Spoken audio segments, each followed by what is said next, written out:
Hoje tivemos a honra de receber a visita de João Henriques, treinador português, 51 anos, já com vasta experiência no futebol de alto nível em Portugal. Nesta altura não está com nenhum clube e por isso acedeu ao nosso convite para poder vir aqui conversar connosco. João, muito obrigado por ter vindo aqui à casa que preserva o futebol. E começamos precisamente por aí. Como é que tem sido o dia-a-dia à espera, no fundo, que o telefone toque? Bom dia, muito gosto de estar aqui também. Isto sempre que é para falar de futebol, com pessoas do futebol na parte dos mídias, é sempre um prazer. Obrigado. E parabéns pela casa que construíram e está a fazer um trabalho excepcional. Obrigado. Relativamente ao dia-a-dia, neste momento, é muito baseado naquilo que é a observação, análise dos mais diversos campeonatos, nomeadamente o nosso, ver as tendências evolutivas do próprio jogo, as tendências evolutivas do futebol em si como indústria e muito trabalho também de preparação para o próximo projeto. Conjuntamente com a restante equipa técnica, estamos em constantes reuniões de trabalho onde vamos analisando o que estamos a ver e estamos a analisar na atualidade e a perspectivar aquilo que vai ser o nosso próximo passo. E que evoluções é que tem encontrado nos tempos mais recentes, sobretudo em Portugal, até porque já lá vão 3, 4 anos que deixou o último projeto, que evoluções é que tem sentido nestes tempos mais recentes? Relativamente ao nosso país, sinto que há clubes que cimentaram realmente a evolução e sedimentaram também a sua forma de estar e de jogar, de vender os jogadores, porque nós em Portugal estamos muito vocacionados para isso. É inevitável, é inevitável e é um campeonato que proporciona exatamente isso. Não estamos a falar no top 5 em termos de campeonato, estamos a falar logo no campeonato que vem a seguir desses top 5 e normalmente esses top 5 olham logo imediatamente para o nosso campeonato, porque é um campeonato que acaba por ser competitivo, tem jogadores jovens sempre a aparecer com muita qualidade, tem uma formação em Portugal com qualidade e que depois as nossas próprias seleções jovens mostram essa qualidade dos jogadores que estão constantemente a ser formados pelos nossos clubes. E depois há realmente um campeonato que é competitivo, apesar de haver ainda aquele gap enorme entre os clubes que lutam pelo título e os restantes, existindo ali no intermédio ali 2, 3 clubes que estão realmente a fazer muito bons trabalhos também, mas depois todos os outros estão longe daquilo que é os clubes que lutam pelo título. Apesar de tudo, existe muita competitividade, existem boas equipas técnicas, existem bons jogadores que são sempre muito visíveis para os campeonatos da nossa periferia. Estamos a olhar para a Europa, mas nós exportamos muitos jogadores e treinadores para todo o mundo, com especial incidência para o futebol brasileiro em termos de treinadores, sim, para a Arábia Saudita em termos de treinadores, para o Médio Oriente, e temos outros também já na Europa ao mais alto nível, como o caso do Paulo Fonseca, o Marco Silva, o Nuno Espírito Santo, que são aqueles que nesta altura estão mais acima em termos de campeonatos, mas que são a representação daquilo que é a qualidade do treinador português e nós olhamos para as melhores equipas do mundo e temos lá jogadores também com aquela qualidade que nós reconhecemos, mas a tendência evolutiva mais em termos de estrutura, há muitas equipas, umas na moda, outras porque acreditam naquilo, que é jogar com os 3 centrais, com umas estruturas de 3-5, se assim que se pode dizer, uns mais a 5, outros mais a 3, mas muito nessa estrutura, muita gente a ir nessa tendência. Mas parece que nesta altura está um bocado misto, não é? Houve aqui uma aparição, salvo erro até foi... Enfim, não foi a começar, mas nesta vaga mais recente terá sido talvez o Silas no Belenenses, depois também com o Petit a adotar muito isso. E houve uma tendência cada vez mais crescente e que, em termos mais mediáticos, desagua no Sporting do Ruben Amorim, que é alguém muito acérrimo nessa estrutura, mas nesta altura as coisas parecem um bocadinho distribuídas de forma equitativa na linha 3 e na linha de 4, não é? Sim, sem dúvida. Há aqueles sistemas mais híbridos, que foi Carvalhal que montou tem uma linha de 4, mas um dos laterais sempre a ficar depois na construção com 3, um sistema um bocadinho mais híbrido, mas isso é de tudo um pouco que nós temos observado, lá está, para analisar para onde é que nós vamos caminhar a seguir. Eu tenho uma ideia muito clara, eu prefiro ter a linha de 4 e depois construir a 3, dependendo das soluções que existem no plantel, como já fiz anteriormente aqui no futebol português, no Santa Clara, nós construímos a 3, mas com um médio a baixar para construir a 3 e com os laterais muito mais projetados, que na altura Zaidu e o Rafa eram os laterais muito com as características que têm mais projetados e eram um dos médios a vir construir.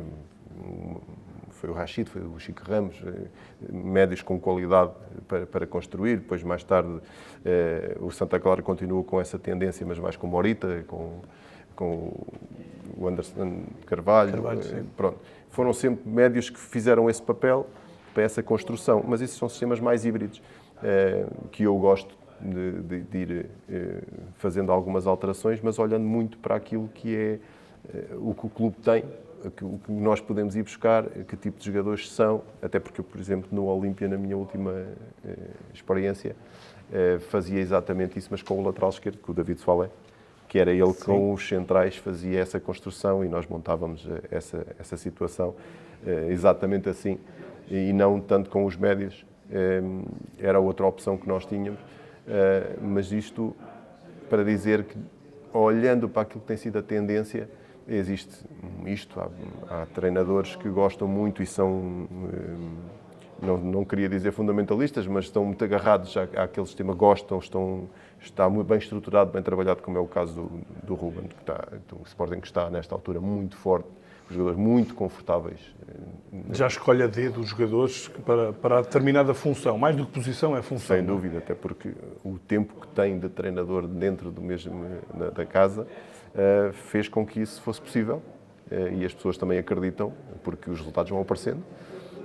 O Sporting joga bem, ganha, os jogadores estão confortáveis, o treinador está confortável, a estrutura, aparentemente, quem vê de fora, funciona entre 2, 3 pessoas dentro da estrutura que tomam as decisões e as coisas resultam. Eu olho um bocadinho para aquilo que aconteceu também comigo no Santa Clara, que éramos 2, 3 pessoas a decidir, e a coisa funcionava por isso mesmo, porque não existe ir buscar um jogador só porque é bom jogador, não, vai-se buscar um jogador que entra dentro da ideia do treinador, de acordo com a filosofia do clube, e aquilo flui para algo que é rentável em termos financeiros para a promoção do jogador. Em termos de conceito, demasiada, e quando eu digo conceito, é um conceito profissional, demasiada democracia pode não ser positivo. Não é? Ou seja, se forem demasiadas pessoas a terem voto na matéria, o rumo é mais difícil de traçar. Eu senti isso pelas experiências que fui tendo. E ainda para mais, para mim é claro que não pode ser só o treinador a escolher o jogador para aquilo que ele pessoalmente quer, e não pode ser o clube a olhar só para ir buscar um jogador de acordo com aquilo que o clube pensa que é o melhor. Tem que haver aqui um equilíbrio para o clube ir buscar um jogador que seja rentável para a filosofia do clube, de acordo com as ideias que o treinador tem, porque se é um projeto, se realmente é um projeto, como muitas vezes se agarra na bandeira e diz temos aqui um projeto fantástico, se é realmente um projeto, tem que ser de acordo com o treinador vai ficar durante algum tempo no clube, tem esta ideia, o jogador que vier tem que se encaixar dentro da filosofia do clube, dentro daquilo que é as ideias de um jogador, marca, e agora vou aqui pôr um parênteses e umas aspas, as duas coisas, tem que ser um jogador A Porto, um jogador A Benfica, um jogador A Sporting, de acordo com as ideias do treinador também. Isto aí é que encaixa. Não se vai buscar um jogador que, por exemplo, não se pode construir um plantel Sporting com 4 centrais. Porque o Sporting joga sempre com 3 e tem que pensar muito mais à frente do que isso. Não pode estar limitado, até porque o clube pode achar que a estrutura é um 4-3-3 e o treinador vem com o 3-4-3, como é o caso. Isto não faz sentido. As coisas têm que ser organizadas. Eu muitas vezes digo, quando se começa a especular em termos de imprensa, que é normal, quando um treinador está a ser ligado a determinado clube. Nós olhamos para um Liverpool e ninguém vai acreditar que o Liverpool vai passar a jogar com 3 centrais. Certo. É histórico. É um clube que eu me lembro, nunca jogou com 3 centrais, pelo menos eu não tenho ideia disso. Olho sempre para um Liverpool a jogar em 4-4-2 ou 4-3-3. Jorge Jesus tentou, na segunda passagem no Benfica, jogar com 3 centrais e não resultou. O próprio Sérgio Conceição, aqui e ali, também optou por essa solução no Futebol do Porto. Ou seja, há ADNs que se sobrepõem. Há uma cultura. Eu, por acaso, tenho um episódio muito, muito engraçado com um ex-jogador do Millwall, que é amigo do Stefan Schwarz. Estávamos todos a conversar e ele, como adepto do Millwall, dizia que para ele era detestável ver as equipas do Guardiola. Porque na ideia dele, na ideia dos adeptos Millwall, por exemplo, a equipa tem que ser 4-4-2 e tem que ser kick and rush. Porque é cultural. E depois não se pode, essa equipa não pode ir buscar um treinador, Guardiola, se bem que o Guardiola vai se adaptando também aos locais onde estão. Certo. É muito Sim, evidente. não é intransigente. Não, porque o Guardiola de Barcelona não é igual ao Guardiola de Munique, nem é igual muito ao menos do City. Sim. Pronto, é diferente. E aí revela, por isso é que ele é um dos melhores do mundo, se não o melhor do mundo. Mas é cultural e isso tem que bater tudo certo. O clube tem que ir buscar o treinador relativamente à cultura do clube, que se identifica melhor. No perfil, vai buscar um perfil de treinador. E da mesma forma, jogador. E esse jogador tem que encaixar depois no perfil do clube e da ideia do treinador. Se isto funcionar, é tudo muito mais fácil. As coisas funcionam melhor, porque quando se vai buscar treinadores avulso ou jogadores avulso, só porque aquele é bom jogador, tá bem, mas aquilo não se encaixa, aquilo não está ali. Muitas vezes, quando se substitui um avançado, eles podem ter muita qualidade os dois.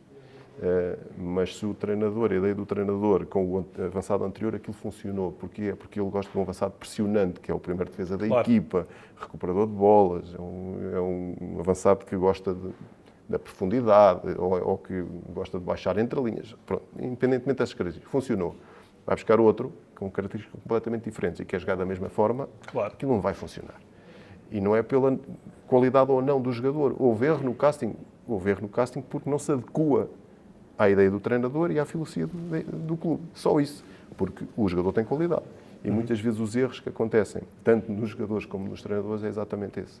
É não se conseguir ligar estas vertentes todas, que, lá está, vou voltar àquilo que nós estamos a dizer em termos burocráticos, é mais fácil fazer estas ligações com menos gente, com uma lista interminável de pessoas, que é o chief scout, depois passa para o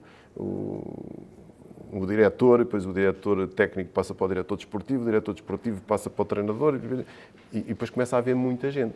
Se a máquina estiver oleada, toda a gente com as mesmas ideias, está tudo bem. Mas quanto mais gente há, mais difícil é organizar exatamente esse... Já há pouco estávamos a falar da questão de ter uma... Até ainda encontrei essa ideia. Estávamos a falar da estruturação perante uma ideia, e estávamos a dar o exemplo do Ruben Amorim, mas, na verdade, se nós olharmos para um caso como o de Roger Schmidt do Benfica, acaba por acontecer um bocadinho isso. Também havia uma estruturação com base numa ideia. Portanto, era um treinador que definia os reforços com base naquela estrutura que ele tinha pensado. Porquê é que num caso resulta e no outro caso não resulta? Não terá nada a ver com isto. Terá a ver com outra coisa. Sim, empatia, comunicação. Também. Se formos comparar, o Ruben, em termos pessoais, lá está, nós olhamos e acho que é unânime dizemos que a comunicação do Ruben é muito boa. Para os adeptos, interna, externa, para os mídias, está muito à vontade. E isso foi, quanto a mim, o calcanhar daqueles, como se costuma dizer, do Roger Schmidt, quando, lá está, pela cultura, pela personalidade diferente, cultura alemã, personalidade completamente distinta do Ruben, O Ruben conhece muito bem o futebol português, o Roger Schmidt passou por vários contextos e teve que se adaptar, mas aqui, na altura que se teve de adaptar, na fase mais difícil, não conseguiu puxar os adeptos para si, e isso foi fundamental. E se calhar não se adaptou tanto como poderia ter feito, não é? Sim, mas isso nós vamos todos aprendendo com alguns erros que vamos cometendo durante os nossos trajetos. Por exemplo, nós, se olharmos para um caso de sucesso, que estamos a falar do Ruben, que nos últimos 4 anos e qualquer coisa de Sporting, que tem de sucesso, tem períodos também de insucesso, foram bem geridos. Tem um quarto lugar. Tem um quarto lugar e tem época que entra a meio.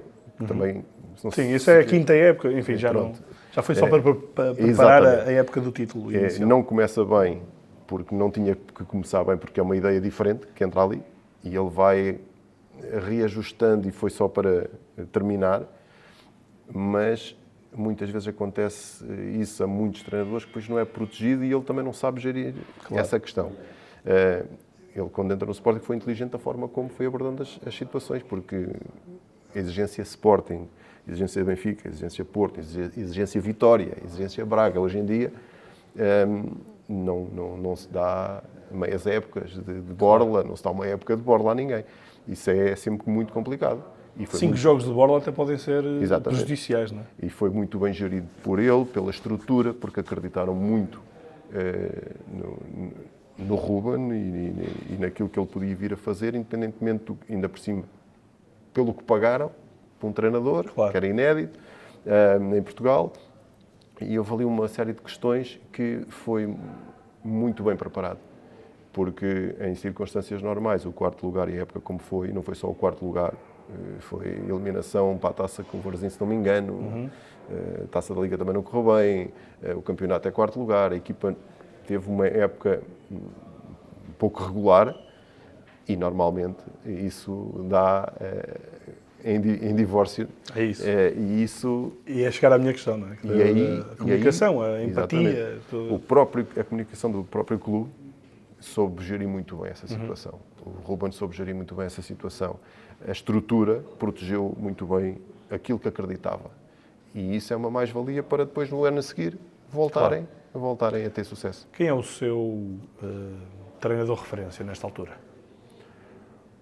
Eu já disse isto para trás, muitas vezes, que eu vou bebendo de vários bons exemplos. De quem é que anda a beber mais nesta altura? Não me identifico assim com... Eu gostava muito do Klopp pela forma de pôr a responsabilidade e divertimento dentro de um jogo. Este misto de responsabilidade e divertimento com a equipa alegre dentro de campo, agressiva, muitas vezes na vertigem, que conseguia entusiasmar um clube, os adeptos, mesmo da forma como ele sai de qualquer clube, mostrou isso mesmo. Um grande envolvimento com o clube, uma pessoa que além dos títulos, deixa marca. Deixa marca. Mas lá está, ele conseguiu uma coisa que eu ainda ando atrás, à procura, que é, ele conseguiu no Mainz, no Dortmund, no Liverpool, estar muitos anos a trabalhar, a consolidar trabalhos, onde teve épocas de sucesso e de insucesso, claro, mas a sua maneira de estar e a sua forma de comunicar foram-lhe garantindo continuidade nos trabalhos. Por isso é que ele também teve sucesso, porque eu salvo o erro, ele só à quinta época é que tem sucesso no Liverpool. Acho que é qualquer coisa do género. Sim, quarta época, talvez. Quarta, porque ele quando começa... ele tem logo uma final europeia que perde, sim, mas depois... Sim, mas tem ali 7º lugares, 9º lugares, e depois é que vai paulatinamente conseguindo aproximar-se daquilo que é o Liverpool hoje em dia.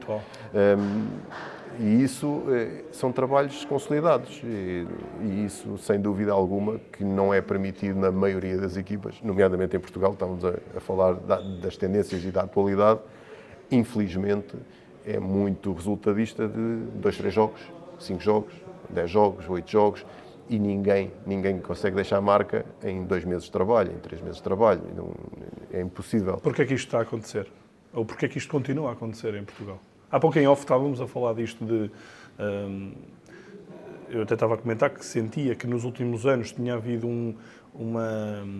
uns inícios de época muito mais pacíficos e até compreensivos, pacientes em relação a trabalhos de novos treinadores, e este ano as coisas voltaram a entrar aqui numa hecatombe, desde a saída do José Marreco, a questão de Roger Schmidt, Daniel Sousa, portanto, vários treinadores que saíram logo nas primeiras etapas. Porquê é que isto continua a acontecer em Portugal? Não é pela competência dos treinadores, de todo. Pela incompetência de alguém? Porque, sobretudo, quando eu digo isto não é da incompetência dos treinadores ou pela falta de qualidade dos treinadores, porque se eles foram para estes projetos é porque mostraram competências anteriormente. Uhum. E se mostraram competências anteriormente é porque ele tem incompetência. Ponto. Pode não resultar naquele contexto, porque há, sobretudo, no meu ponto de vista, erros de casting, não porque as pessoas também não saibam o que estão a fazer de todo, não. É um bocadinho daquilo para onde nós começámos há pouco a conversar. Quando se vai contratar o treinador, deve-se conhecer a pessoa, conhecer as suas competências, as suas ideias e se está de acordo com as ideias do clube. Mas isso não se faz. Ou seja, o clube pode ser competente com uma determinada política, o treinador pode ser competente com determinada ideia, mas isso não fazer match. Não é? Exatamente. E isso, para mim, é que tem sido o grande problema em Portugal. Porque as pessoas vão um bocadinho atrás ou das modas,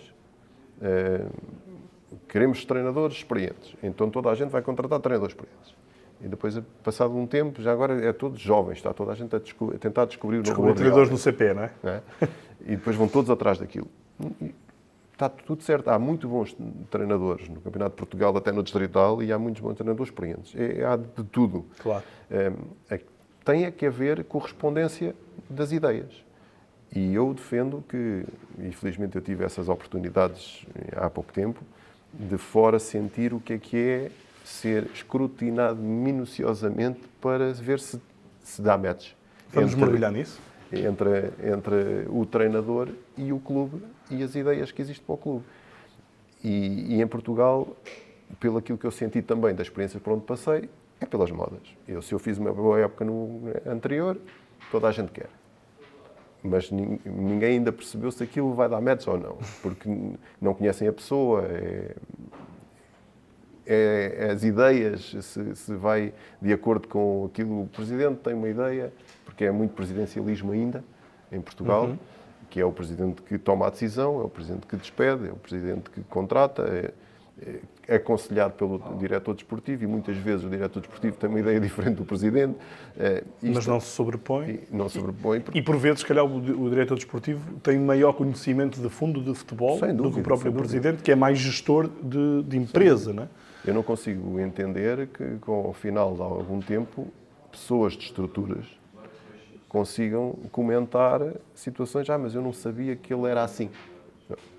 Devia saber antes de contratar. Essas frases, para mim, não fazem sentido. Vindas de pessoas com responsabilidade dentro dos clubes. Isso não faz absoluto sentido. Eu passei por algumas situações em Portugal que não funcionaram por essa mesma razão e senti exatamente o contrário, principalmente fora do país, quando tive experiências de entrevistas prolongadas durante meses, onde, mais que uma entrevista para determinado clube, e para chegar a um final da decisão por parte do treinador e do clube, se aquilo realmente vai resultar e se tem pernas para andar. Está a falar-nos da Suécia. Teve mais do que uma vez hipóteses de ir treinar clubes na Suécia, clubes grandes na Suécia, num processo muito demorado e que não se concretizou. Como é que aconteceu isso? Não, sobretudo houve uma primeira entrevista com o Malmö e houve mais uma outra aproximação do Malmö e ficou por ali.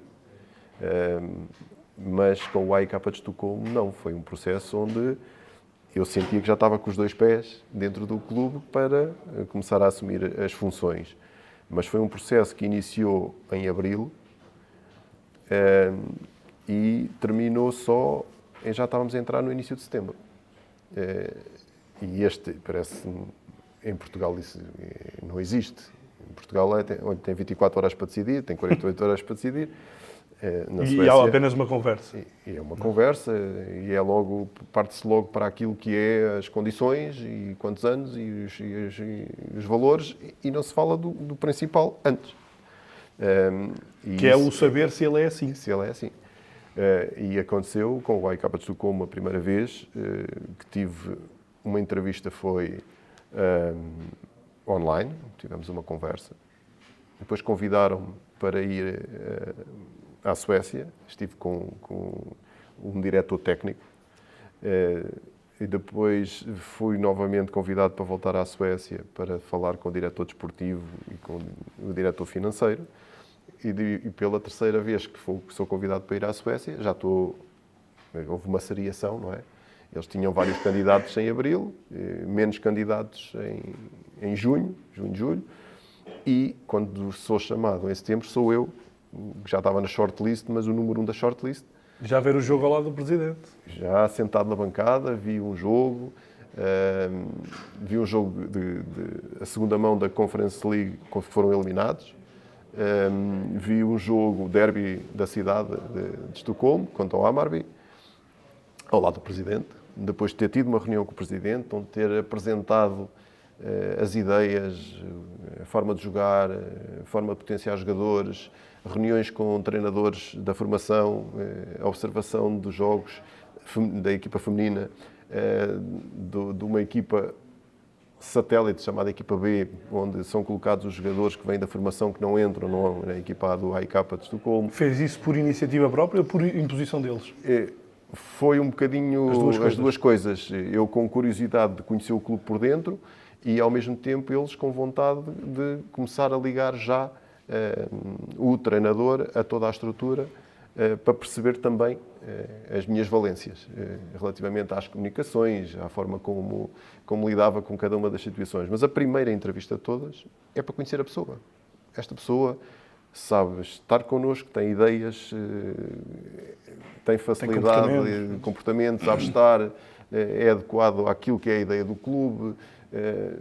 Basicamente isto. Depois é que passamos para todas as ideias, onde foi apresentado também pelo diretor desportivo e técnico aquilo que é a ideia clube AEK de Estocolmo, de onde são recrutados a maioria dos jogadores que estão na formação, dos bairros sociais de Estocolmo, onde estão muitos migrantes localizados, onde são meninos mais de rua, são a maioria, 80%, 90%, vêm daí. Okay. Por isso o adepto identifica-se com essa mesma, porque também são adeptos dessa zona de Solna, e que é um jogo mais de vertigem, é um jogo, por enquanto o Hammarby ou o Djurgården, que é mais do lado, em termos sociais, o Djurgården da Croa, sueca. Okay. O Hammarby é o clube onde sempre habituou os seus adeptos a jogar bom futebol, com qualidade, não tão preocupado com os títulos. E o AEK de Estocolmo mais na vertigem do jogo. Mais jogo direto, mais objetivo. Mais objetivo, mais agressivo, com e sem bola. E isto vem tudo desde a formação, onde vão recrutar até aquilo que pensam. Quantos jogadores é que pensam que chega à equipa A por ano? Quantos é que eles exigem, entre aspas, que sejam minutos de utilização por época para esses jogadores, para promover esses jogadores, para uma possível venda, assim por aí adiante, e quantos jogadores é que necessitavam vender por ano, tudo nessa linha.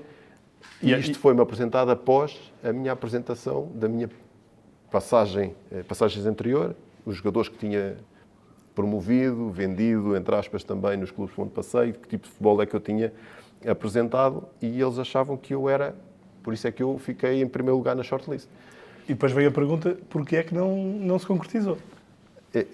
Não se concretizou depois em setembro, que eu tive 11 dias com as malas já para ficar, as malas em hotel, na Suécia, em Estocolmo, ao lado do estádio mesmo, no hotel ao lado, encostadinho ao estádio, tive ali 11 dias, onde me diziam que pronto, está tudo tratado, agora só temos que aguardar que haja, em termos estruturais, que o clube estava em reformulação, em termos da sua estrutura, do board e do novo diretor técnico e diretor desportivo, perdão, mas tinha que aguardar, porque quem contratava ali era o diretor desportivo.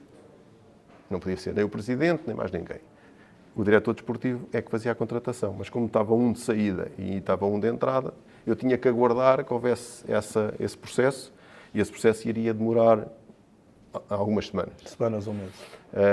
E eu, sim senhor, tudo bem, desde que eu tenha uma garantia, porque naquele momento em que estou na Suécia eu recebo um telefonema por parte do Marítimo para vir para Portugal e para ir para o Marítimo, onde eu tinha as tais 24, 48 horas para decidir,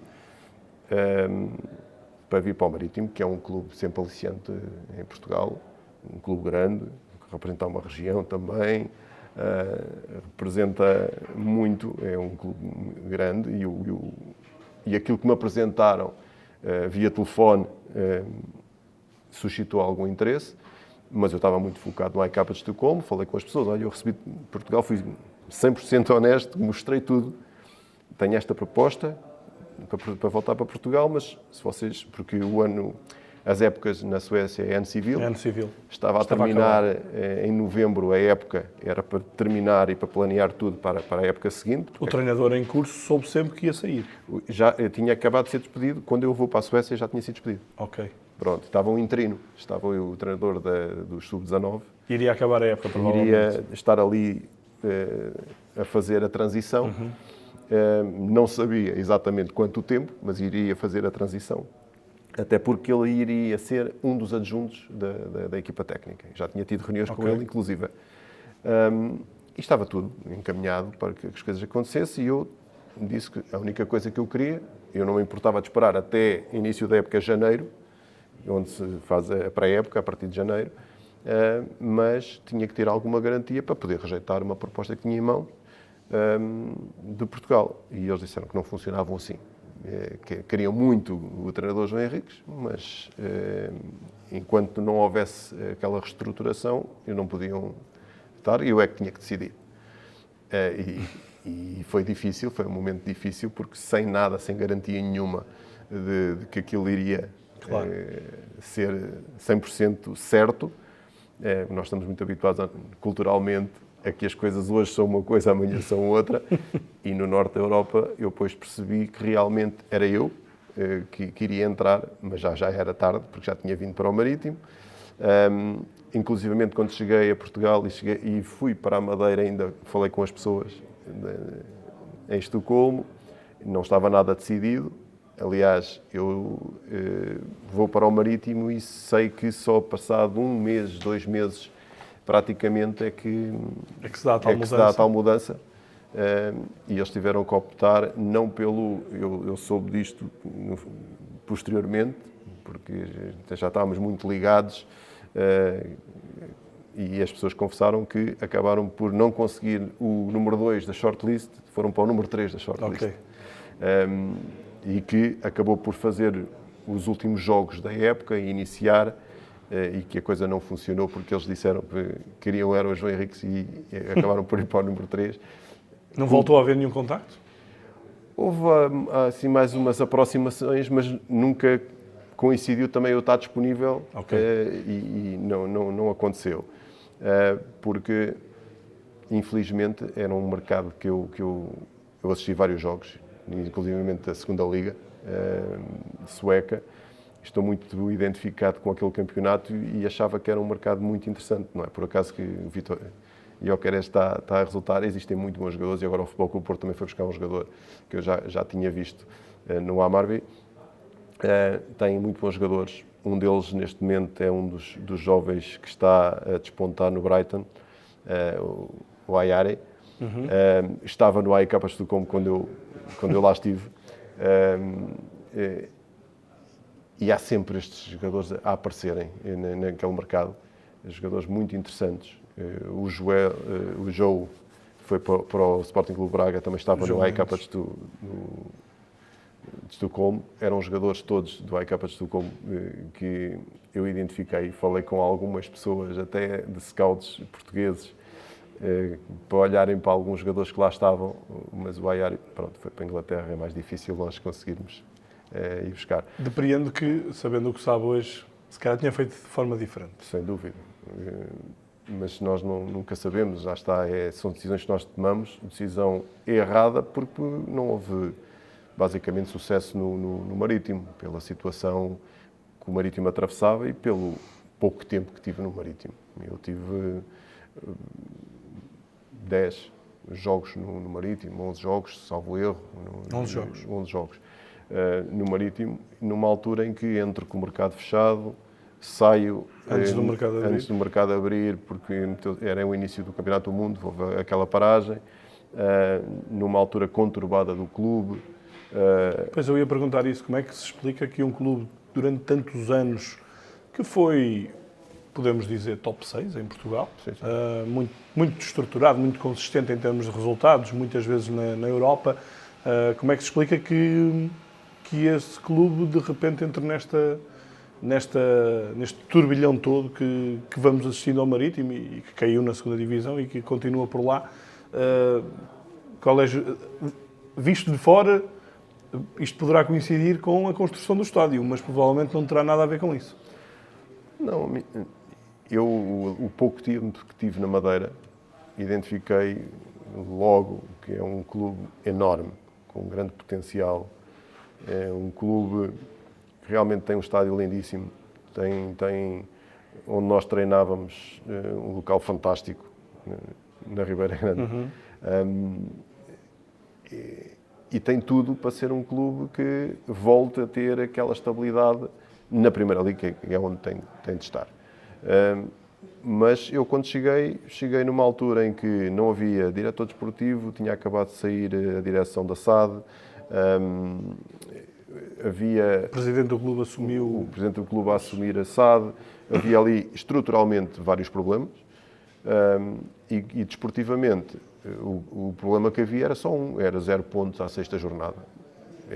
Que era impactante. Que era e que já cria uma bola de neve também, não é? Depois, ao chegar, apercebi-me de coisas que nós não sabemos à partida. Lá está, porque não existe a tal entrevista, não existe a tal conversa, não existe aquele conhecimento profundo. Porque se existissem os mesmos procedimentos que existiram no AEK Cabas de Estocolmo, eu não tinha aceito aquela situação.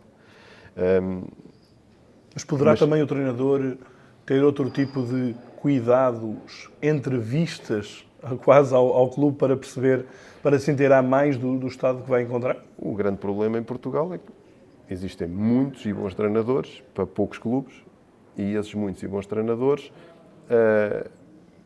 ou aceitam aquelas condições ou vão ficar muito tempo desempregados. Porque existe outro na lista logo. Os clubes também não se permitem isso. Ou já vem, o clube quer mesmo aquele treinador e é aquele treinador e dá-lhe tempo para ele questionar e ver e estar. Ou então, se há uma hesitação, é a lista. O clube passa logo à frente porque lá está. Não estão muito preocupados se vai haver match ou não. Nós temos 20 treinadores. Se aquele não quiser, quer o outro a seguir. E é este pensamento que vai fazer com que haja mais erro. Com toda a certeza. Porque, com toda a certeza, que esses tais 20 treinadores são todos competentes, cada um com as suas valências, mas não existe uma seriação real e concreta para aquele contexto. E no caso do Marítimo e na Madeira, o contexto era difícil, porque quando cheguei havia, salvo erro, 10, 12 jogadores lesionados, 0 pontos, e desses 10, 12 jogadores lesionados, muitos titulares, habituais titulares. E foi muito difícil começar a pontuar primeiro e depois, a pouco e pouco, construir com os jogadores a virem de lesão e construir o 11, a construir a equipa. Foi difícil e não nos deixaram sequer tempo para mostrar trabalho, porque os primeiros, eu recordo-me, o primeiro jogo que nós fazemos em casa com o Gil Vicente, até demos uma boa resposta no início do jogo, entramos a ganhar, mas acabamos por perder o jogo. O segundo jogo é no Estádio da Luz, um jogo horrível da parte do Marítimo. Nós perdemos 5-0 e vamos com 6, 7, 8 derrotas consecutivas.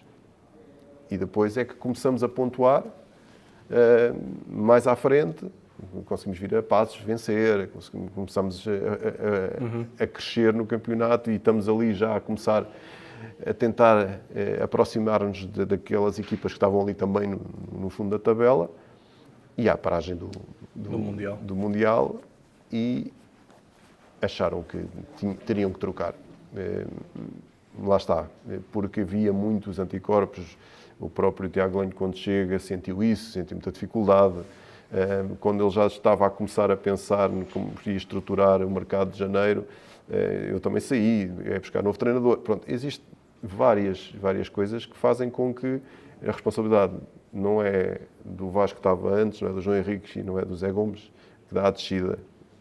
É também um bocadinho de nós todos, lógico, e dos jogadores, mas sobretudo da forma como estava toda a estrutura à data do Marítimo, que agora não sei a realidade, de um clube que tinha tudo para ser um clube também dos clubes grandes em Portugal, estável, a dar muitas alegrias àquele povo todo que está constantemente no estádio. O estádio esteve sempre cheio, sempre a apoiar. Boas molduras humanas. E ainda agora, mesmo na segunda Liga, vê-se muitas vezes um estádio muito bem composto. E não mereciam ter descido divisão, porque para o clube foi muito duro, e está a ser. Mas, sobretudo, eu continuo a dizer, quando há estes insucessos, toda a gente tem a sua cota parte de responsabilidade, mas, sobretudo, se o clube estiver organizado, estruturado, souber o que quer, é mais fácil para os seus profissionais também fazerem o seu trabalho com competências que têm, mas para que resulte. E foi um bocadinho nesse contexto. Porque lá está, eu, infelizmente, nos meus últimos 3 projetos em Portugal, aconteceu um bocadinho disto, parecido. Uns mais, outros menos. Logicamente não se pode comparar com clubes diferentes.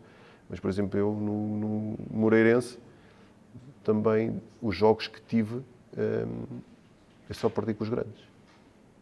E a equipa, não sei se é a 11ª, 12ª, 13ª jornada, por aí, não estava abaixo da linha d'água, até estava acima.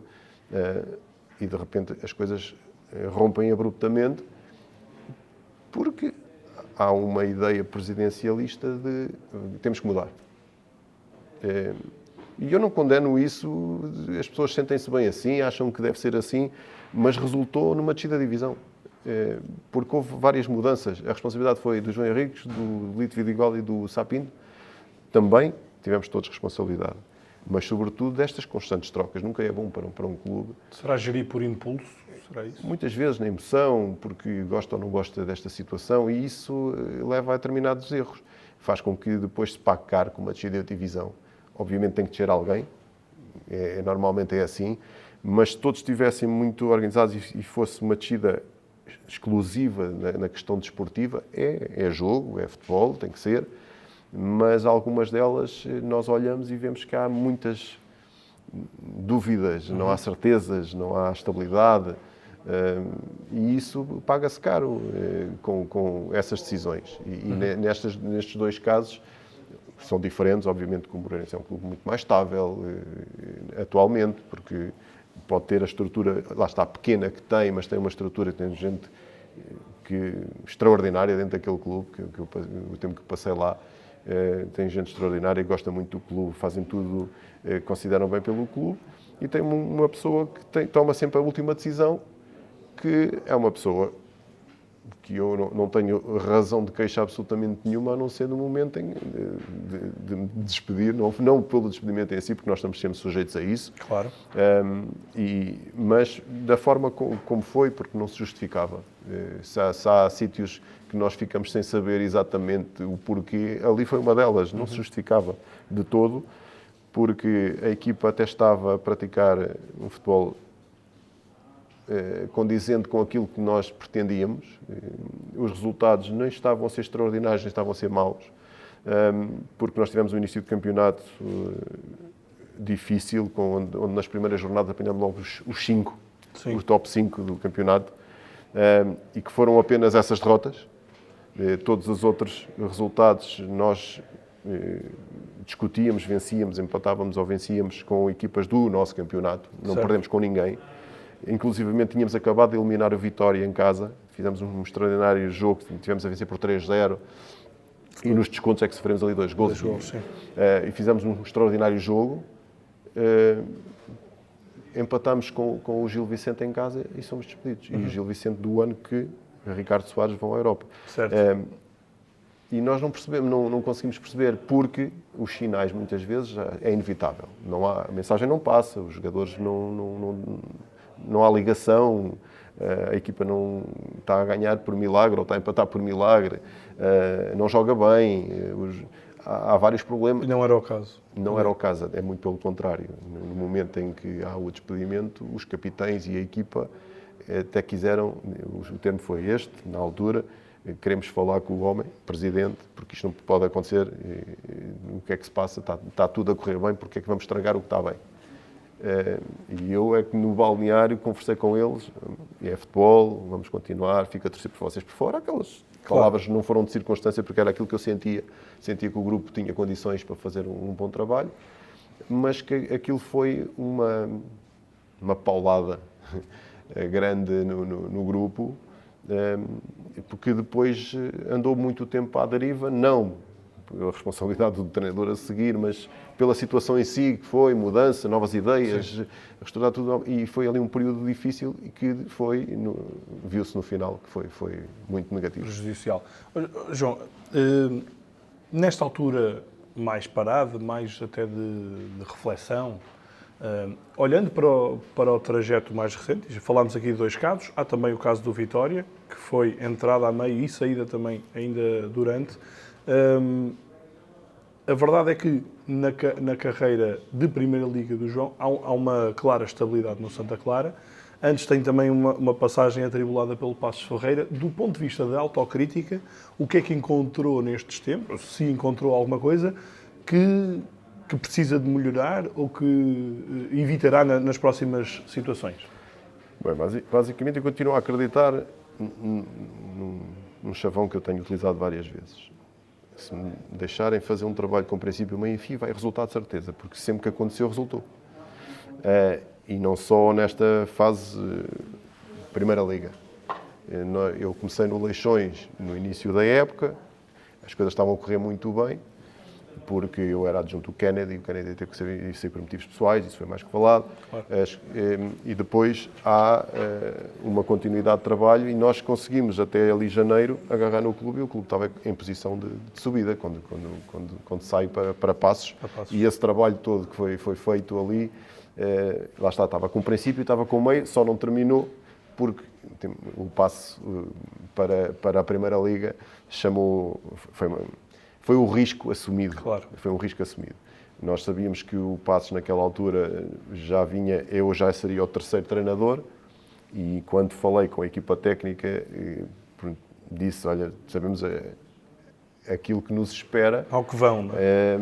Vai ser um trabalho complicado. Estávamos no final de mercado, praticamente foi na última semana de mercado e fizemos 2 jogos seguidos a vencer, que faz com que o Passos também... Pronto, agora ganhámos 2 jogos, não ganhavam desde outubro, estávamos no final de janeiro, e agora 2 vitórias consecutivas, uma fora nas Aves e em casa com o Tondela, se não me engano. Parecia que as coisas iam encarreirar e houve depois ali dar um passo atrás no investir naquele mercado, porque afinal não é preciso. Achando-se que o que ali estava era suficiente. É suficiente. E acabou por mostrar que não foi suficiente, por esta ou por outra razão. Houve momentos muito bons, a vitória ao Futebol Clube do Porto em casa, a equipa até jogava um futebol agradável, jogadores com qualidade, promoção de jogadores também. O Luís Filipe, quando cheguei, não era titular, comigo depois passou a ser titular e depois acabou por ir para o Sporting. E as coisas, fiquei marcado muito negativamente, em termos mesmo pessoais, porque pesou-me muito a descida da divisão, que não estava preparado para sentir isso. Lá está, é o que eu digo, eu fui o último, sou se calhar o principal responsável, mas todos os treinadores que passaram por essa vez são responsáveis, os jogadores, a estrutura. E a estrutura, e volto a dizer, a estrutura que sai de um treinador Vasco Seabra, que é diferente do treinador Petit, que é diferente do treinador João Henriques. Somos todos diferentes. Todos com competências, todos com competências, Sim. Todos que lá está. Desde logo Vasco Seabra e Petit são treinadores com ideias muito diferentes. Muito diferentes. E a questão é se esses 3 treinadores, se estavam ligados ao contexto de Passos no momento, sim ou não. E é sempre a mesma questão. E vai entroncar sempre num insucesso, quando as coisas não funcionam assim. E depois tenho a sorte, realmente a sorte, de as pessoas do Santa Clara, a pessoa do Diogo Boalma, de não olhar para o resultado final e olhar para o conteúdo que aconteceu nessa época toda. Leixões, Passos. Certo. Porque são 4 meses em Passos e são 6, 7 meses no Leixões. Mas mesmo no Santa Clara, e eu lembro-me de várias intervenções do João em conferências de imprensa, não era propriamente um contexto de estabilidade. Ou melhor, era de estabilidade para o treinador, se calhar era de maior preponderância, de capacidade de decisão do treinador, mas o contexto de Santa Clara era um contexto difícil, se calhar dificuldade de adaptação a uma primeira divisão. Por isso é que foi tão gratificante esse trabalho, porque eu sinto hoje que eu sou um dos que passou pelo clube nos últimos anos, que teve um trabalho fundamental para o clube ser o que é hoje. Porque o clube estava há 16 anos sem estar na Primeira Liga, havia um trabalho excepcional logo à partida do presidente e do Diogo Boalma, que agarraram num clube que estava praticamente a descer ao Campeonato de Portugal e levaram-no para a Primeira Liga. Fantástico, com os treinadores que passaram, com o Carlos Pinto, que tem subido a divisão, e os jogadores que estavam, construído muito pelo Diogo, a pessoa que foi o diretor desportivo, foi construindo a pouco e pouco e agarrou aquele projeto muito bem. E depois, quando passamos para a Primeira Liga, existem uma série de problemas estruturais, obviamente no clube não estava preparado para aquele salto, mas também as próprias infraestruturas, as condições de trabalho, porque eu não fui enganado. Atenção, lá está Houve entrevista aí ou não? A mais-valia de uma conversa para eu ir para os Açores. Eu iria sempre, porque precisava de entrar após uma descida. Lá está, é aquela coisa que vamos um bocadinho às cegas, mas temos que ir, temos que agarrar, porque estávamos marcados para uma descida de divisão no Passos.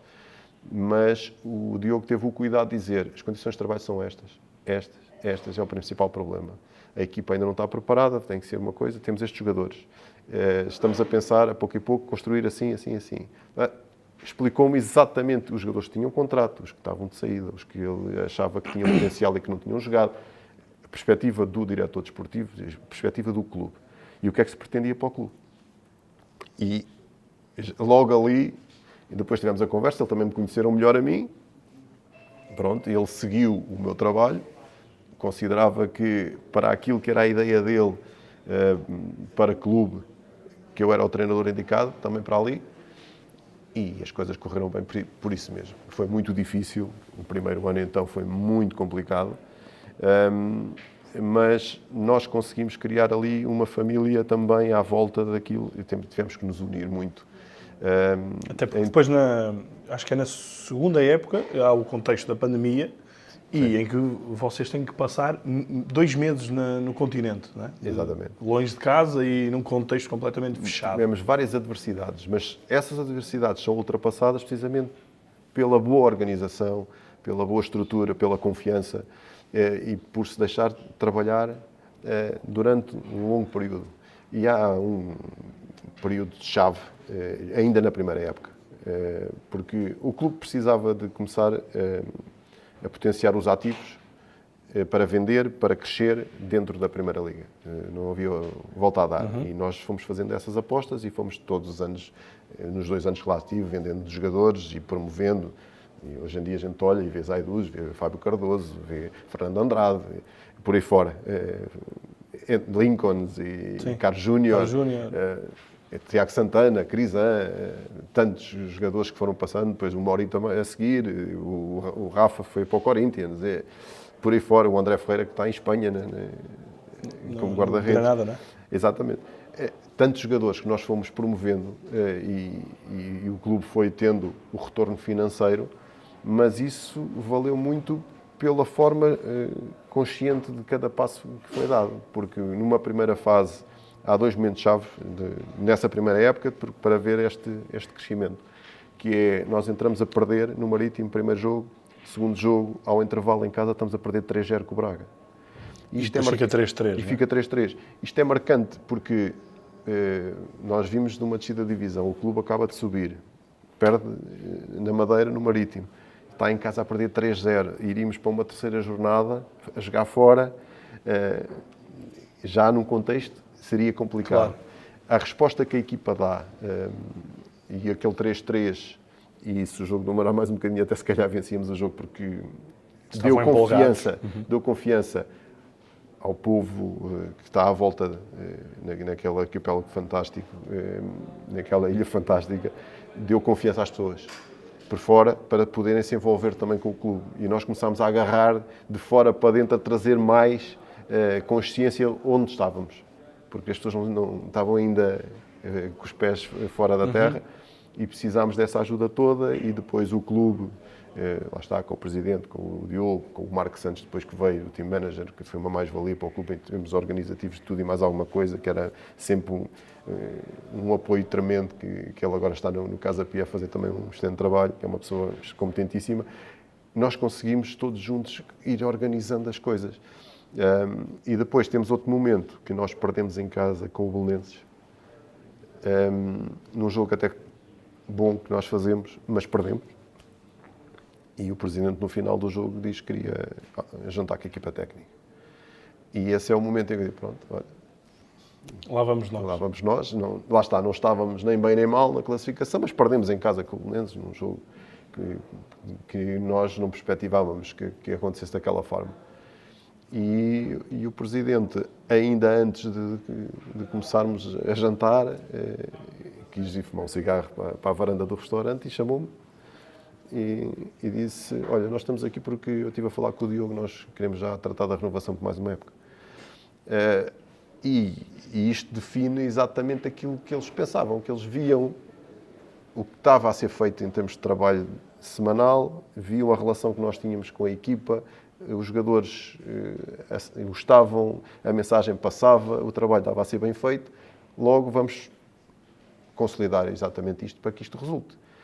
E isso foi a ignição para o navio ir a bom porto, porque deu confiança, passou confiança para os jogadores, ok, o homem vai mais uma época, estabilidade. E isto foi um momento-chave para depois fazermos uma época muito regular, 42 pontos, recorde, logo nessa primeira época, logo vendas, o Fernando Andrade em janeiro, é a primeira grande venda que vai para o Porto. E depois uma segunda época que tem essa peripécia de termos que ir para o continente, assumido por nós, não tínhamos garantido ainda a manutenção e tínhamos um calendário complicado, que era o primeiro jogo que tínhamos para fazer, era com o Sporting Braga em casa, na cidade do futebol. Certo. E vencemos. E logo que vencemos esse jogo... Já deu um balão. Deu, diferente. Porque faltava já muito pouco para a manutenção e a equipa estava muito bem, muito confiante, com outras condições de trabalho, estável, mas só um grande grupo que estava construído de ano e meio para trás aguentaria estar um contexto diferente. Naquele contexto. Contexto até pessoal. Mas... Exatamente. E no final dessa época, novo recorde, mais pontos, melhor classificação. 4-3 na Luz. 4-3 na Luz, que é a cereja no topo do bolo, pelo contexto que é e os números que são. E a primeira vitória do Santa Clara ao Benfica, nada a Luz, a única. Portanto, foi um conjunto de situações que permitiram, lá está, este crescimento.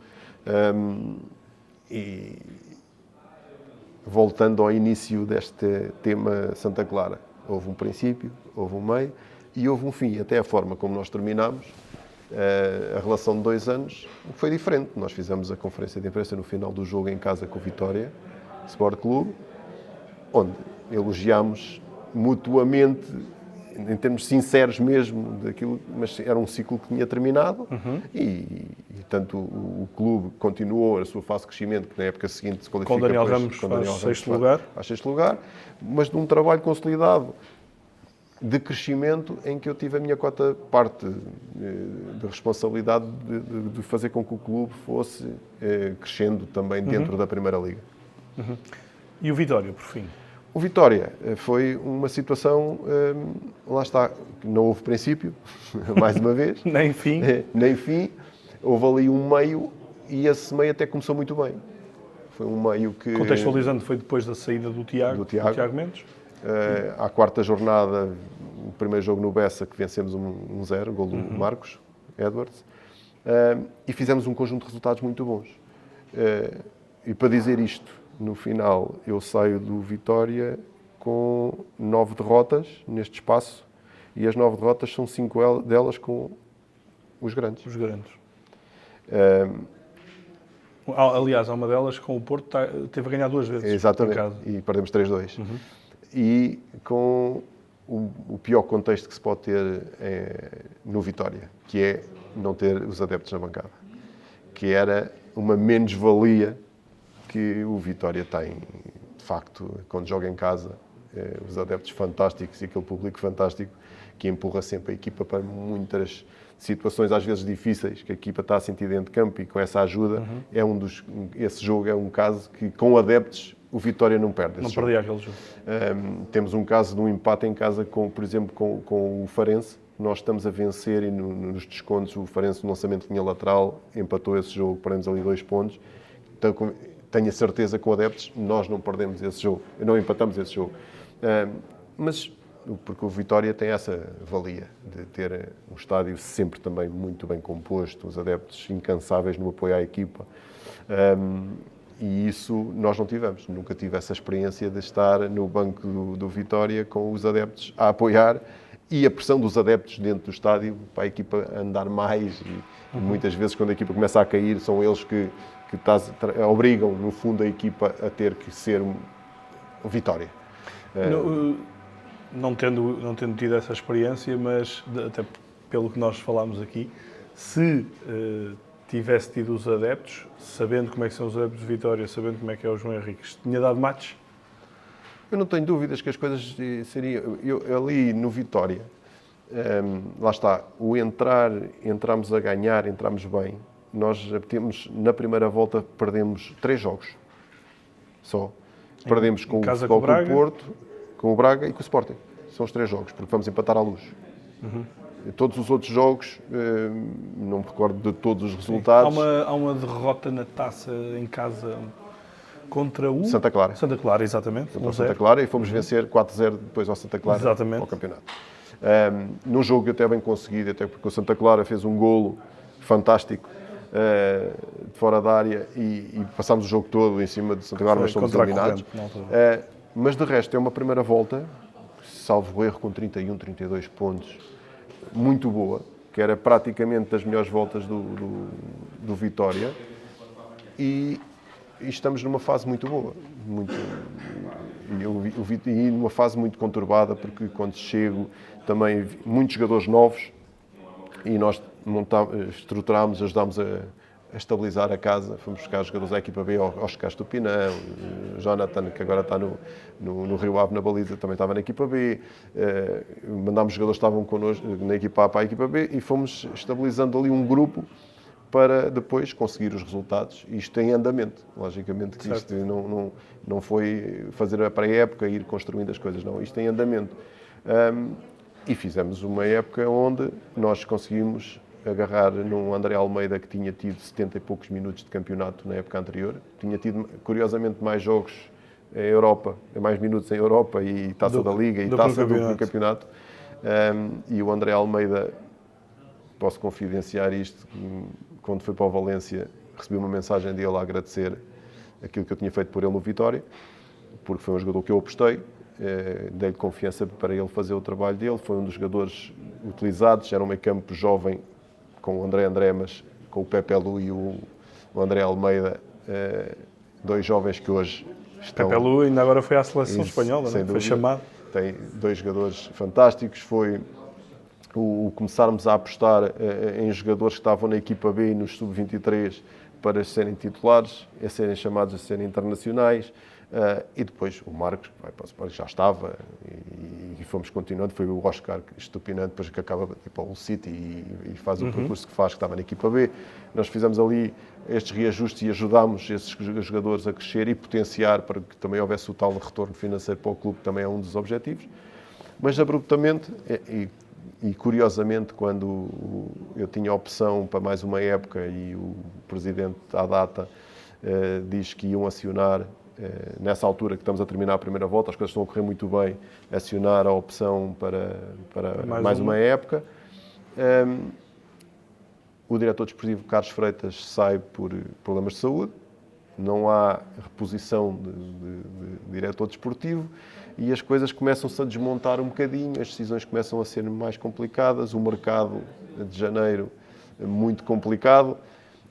E as coisas acabam por descambar um bocadinho e foram reflexo também depois alguns resultados menos positivos naquela última fase. Mas ali, lá está, não houve tal sustentação por parte da estrutura para garantir, porque nós estávamos em zona eu quando sou despedido, o Vitória está em zona para ir de qualificação europeia. E depois perde na última jornada, quando perde com o Benfica, é o Santa Clara, que passa para a frente. E faltavam ainda, salvo erro, 9, 10 jogos para terminar a época quando eu saio. Ou mais, não tenho ideia exatamente quantos jogos são, mas é uma das frases que eu tenho com o Presidente nesse dia que prescindo dos meus serviços, é que disse: nós estamos em zona europeia, era o objetivo para esta época, eu entrei a meio, se houver agora uma alteração, não tenho dúvidas, independentemente de quem quer que venha com esta alteração, isso vai cair. Porque uma mudança rara, naquela fase como as coisas estavam, ia ser sempre mau para o grupo. E o que é que o Presidente lhe disse? O Presidente perguntou-me se eu tinha a certeza do que eu tenho a certeza absoluta. Aconteceu da forma que aconteceu. Infelizmente o Vitória caiu na última, para o 7º lugar na última jornada, onde teve depois mais 2 treinadores. Foi o Moreno que termina e é o Bino que está pelo meio. Não, lá está, e volto a dizer, não tem nada a ver com as competências nem do Bino nem do Moreno. Não tem, é o momento desta destabilização que existe estruturalmente, que faz com que depois haja repercussões na parte desportiva e que foi manifestamente mau para o clube. Porquê que há essa precipitação, nesse caso, no caso do Vitória? Porquê que terá havido... porque não havendo adeptos, não é, no estádio, portanto, não se sente tanto o pulso de eventual descontentamento, se fosse por aí. Tem outra vez a ver com o impulso? É o impulso de...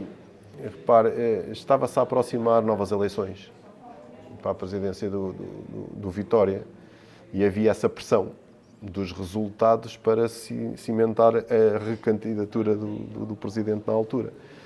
E antes rolar a cabeça de outra pessoa do que da própria. E eu senti um bocadinho isso. Mas isto são já às vezes questões mais políticas, políticas de clube. E esse impulso, eu tenho a certeza que o Presidente hoje, se calhar, não faria a mesma coisa. Não estou a dizer que ele fez premeditadamente a situação, estou a dizer que essa pressão o levou a pensar dessa forma. E calhar hoje pensaria de forma diferente. Hoje, se calhar, pensaria de forma diferente, que talvez conseguíssemos, eu tenho certeza disso, nós íamos conseguir qualificar-nos para a Conference League e, independentemente de eu continuar ou não na época seguinte, isso era muito importante para o clube naquela altura. Claro. Vamos aqui para uma última fase, uma fase mais direta e mais até de relação com os jogadores. Vamos misturar perguntas diretas com um quiz, aqui a ver se sabe algumas coisas, mas ia-lhe perguntar inicialmente em relação a isso, se é um treinador paizão ou durão? Eu tenho um misto das duas.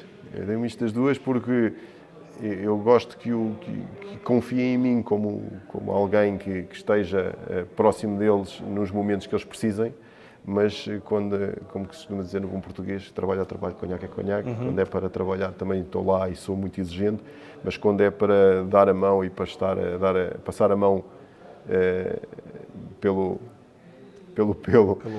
nós também estou presente. Acho que é um misto das duas situações. Ok.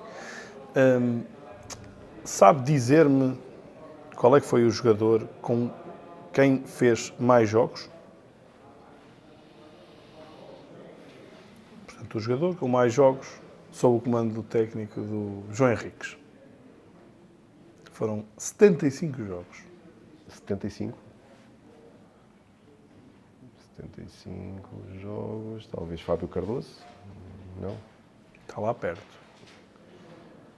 Cardoso, Marco Santos, também não? Bruno Lamas. Bruno Lamas. Por causa do Leixões, exatamente. Exatamente. E o jogador que fez mais golos? Mais golos... Deve ter sido o Tiago Santana? Não foi não, que ele lesionou-se. Mas foi no Santa Clara também. O Zé Manel. Zé Manel. 13 golos. Diga-me o jogador que mais o marcou.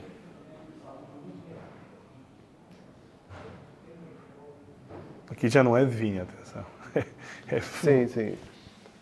Há um jogador que me marcou por o Luís Silva, que agora está no Aves.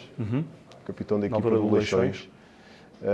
Foi um dos jogadores que mais me marcou pela sua capacidade de liderança. É um líder, é um capitão de equipa que tem muito da parte humana, de profissionalismo e resiliência, que é aquilo que a gente... E foi a pessoa que me disse que quando o Daniel Kennedy sai, e eu hesitei, porque foi o Daniel Kennedy que me convidou para ir como adjunto, e eu tive uma conversa com o Daniel, eu queria sair. Foi a pessoa que, além do Daniel Kennedy, do presidente e da restante equipa técnica, que chegou ao pé de mim e disse: Mister, avance, nós estamos consigo, as coisas vão correr bem, porque quem passa pelo Leixões tem duas saídas. Ou acaba como treinador, ou vai para o topo. E você vai para o topo porque tem competência. E ele ainda hoje fala muito disto. Somos amigos também, não é? Na parte profissional, respeitamos-nos como treinador e jogador, mas eu tenho muita consideração por ele, precisamente por isso. Foi um jogador que me marcou por estas palavras nessa altura. Quem é que foi o treinador que mais vezes defrontou, sabe? O Sérgio Conceição? Não. O Sérgio Conceição é o segundo. É o segundo. Esta é uma pergunta, eu não faço ideia quem é. Ou seja, eu sei quem é, mas não conheço o treinador, tenho que admitir.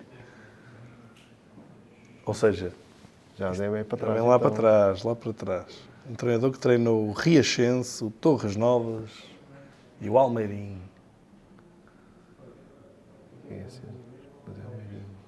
Frederico Rasteiro. Sim, senhor, o Frederico Rasteiro, o Fred.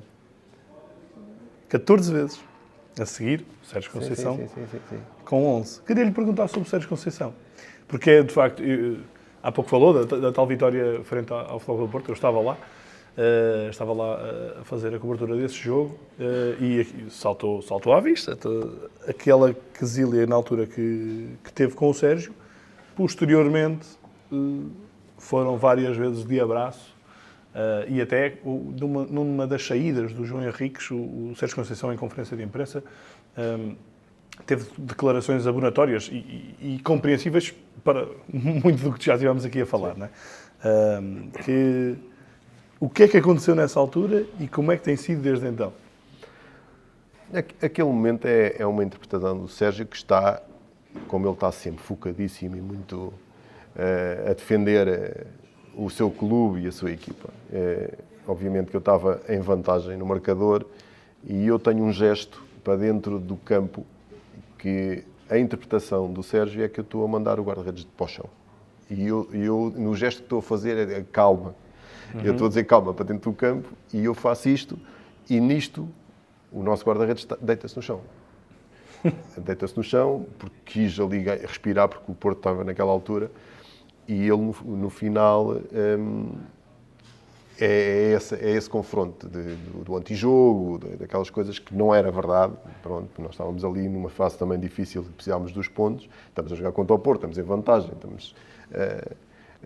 Sofremos um penalti, defendemos o penalti. Pronto, é aquela situação de aperto que estávamos praticamente a vencer e vencemos. Que, naturalmente, por muito que eu não disse nada aos jogadores para fazerem e o guarda-redes, o Mário Felgueiras, naquela altura, fez um bocadinho para quebrar aquele ímpeto do Futebol Clube do Porto e ele interpretou dessa forma. Por isso é que há esse confronto no final. Eu tentei estender a mão ao Sérgio, mas também eu percebo que naquele momento foi um bocadinho provocatório da forma como ele já vinha cego, como nós costumamos dizer, com aquela atitude que estava na cabeça dele, que para ele era o antijogo e estar a mandar um jogador para o chão. E pronto, e ele teve aquele momento que as pessoas disseram que ele me cuspiu. Não é verdade. Não é verdade. Ele naquele momento disse algumas palavras menos abominatórias, como é evidente, mas não passou disso. E foi ali aquele momento, há aquele momento depois no túnel, aquelas discussões, porque ele vive muito, nomeadamente as derrotas. Quando eu costumo-se dizer que ele não sabe perder, não gosta e não sabe perder, porque está habituado a ganhar muitas vezes e é a personalidade, e temos que aceitar. Agora, foi apenas isso. Posteriormente, quando o Sérgio foi a jogar contra o Santa Clara nos Açores, era eu o treinador, ele dirigiu-se a mim, cumprimentou-me e depois, no final do jogo, pediu para conversarmos e tivemos os dois a conversar e ficou tudo esclarecido, mais que esclarecido, daquela situação, e depois fizemos sempre tivemos uma relação cordial de colegas, de ano após ano, conforme fomos jogando várias vezes. Nunca mais consegui ganhar, foi só aquela vez, mas tivemos muitos jogos de resultado ali de 1-0, 2-1, sempre... Esse tal do Vitória, 2-3, não é? 2-3, tivemos várias situações dessas, mas sempre com respeito e consideração pela competência e respeito mútuo também pelas competências, isso não tenho dúvidas. Uhum. Onde é que se vê, para terminar, onde é que se vê daqui a 5 anos? Olha, eu vejo-me a treinar com toda a certeza, porque é isto que é a paixão. Eu aqui há uns anos atrás disse que, no Leixões, perguntaram-me exatamente a mesma coisa e eu disse que ao ouvir o hino da Champions. Eu já estive nas Champions, felizmente, nas pré-eliminatórias. Não ouvi o hino ainda. Só no play-off é que Só no play-off. No play-off estive na Liga Europa. Lá está, nesta última experiência do Olímpia, que foi extraordinária, nesse sentido. Muito sucesso, nomeadamente na parte desportiva, ou só na parte desportiva. Mas é esses palcos que eu gostaria de continuar a estar presente, mas com consistência. Não é só ir lá, experimentarmos e viemos embora. Não, estar em estádios como eu estive no Galatasaray é extraordinário. Lá dentro somos pessoas que estamos ali a trabalhar naquele ambiente, coisas que ficam para a vida e que quero voltar a repetir. E nesta altura acha que é mais fácil que isso aconteça com um clube português ou com um clube estrangeiro? É mais fácil com um clube estrangeiro, porque em Portugal, ainda por cima agora com o ranking, só nos permite uma equipa mais um play-off, mais difícil por isso está restrito a 2 treinadores, basicamente. Mas eu, quando falo de Liga dos Campeões, Liga Europa, Conference League, são sempre palcos espetaculares. Ir a uma fase de grupos da Conference League, como participei, curiosamente, o primeiro jogo da fase de grupo da Conference League foi contra o Lille, que ontem jogou com o Sporting, naquele estádio, em França. Era o Paulo Fonseca, o treinador.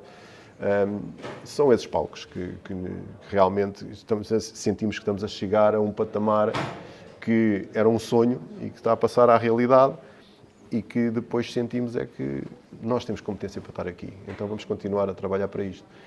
Agora precisamos, lá está, dos trabalhos consistentes com o tempo, para que as coisas funcionem. Mas acredito que sim, daqui a 5 anos estarei a trabalhar e, se Deus quiser, nos palcos que desejo. Qual é que foi o último telefonema que recebeu de clube? Pode contar-nos? Arábia Saudita. Isso não tem Liga dos Campeões. Não tem Liga dos Campeões da Ásia. da Ásia. Mas foi da Arábia Saudita. Ok, muito bem, pronto. Eu estava a ver se me dizia algo em Portugal. Posso perguntar? Ainda vou perguntar. E de Portugal? Portugal também, mas não queria ser deselegante com o colega que está. Okay. Mas sim, também aconteceu. Felizmente aconteceu. Muito bem. Foi a conversa com o João Henrique, espero que tenha gostado. E voltamos numa próxima oportunidade, obviamente. Obrigado. Obrigado, João.